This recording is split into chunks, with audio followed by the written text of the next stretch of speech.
ఇదేంటో తెలుసు కదండి. దీనిపైన నేను చాలా వీడియోస్ అయితే చేశాను. ఇది తాబేలు. దీనిని క్రిస్టల్ రూపంలో కానీ, అంటే ఇట్లా గాజు రూపంలో కానీ, ఇత్తడి రూపంలో కానీ, పంచలోహాల రూపంలో కానీ ఇంట్లో పెట్టుకోవచ్చు.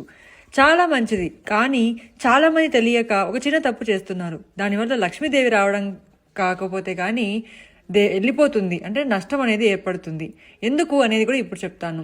ఒక శుక్రవారం రోజు, ప్రతి శుక్రవారం కూడా చేయండి. ఏం చెయ్యాలి అంటే, దానికి గ్లాస్ అనేది ఇలాగే తీసుకోవాలి, అట్లనే మంచిదనమాట.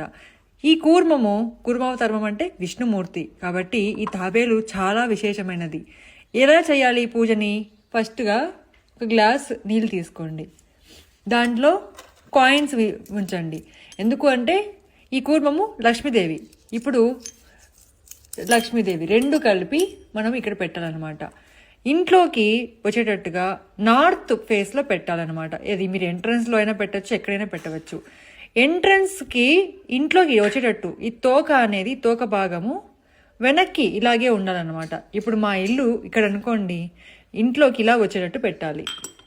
కానీ చాలామంది ఇలా పెడుతూ ఉంటారు, అంటే ఇప్పుడు వెళ్ళిపోతోంది, అలా పెట్టకూడదు. ఈ తోక అనేది ఇంట్లోకి వచ్చేటట్టుగా పెట్టాలి. అప్పుడు లక్ష్మీదేవి, విష్ణుమూర్తి, సౌభాగ్యము అన్నీ కూడా లభిస్తాయి. అర్థమైంది కదా?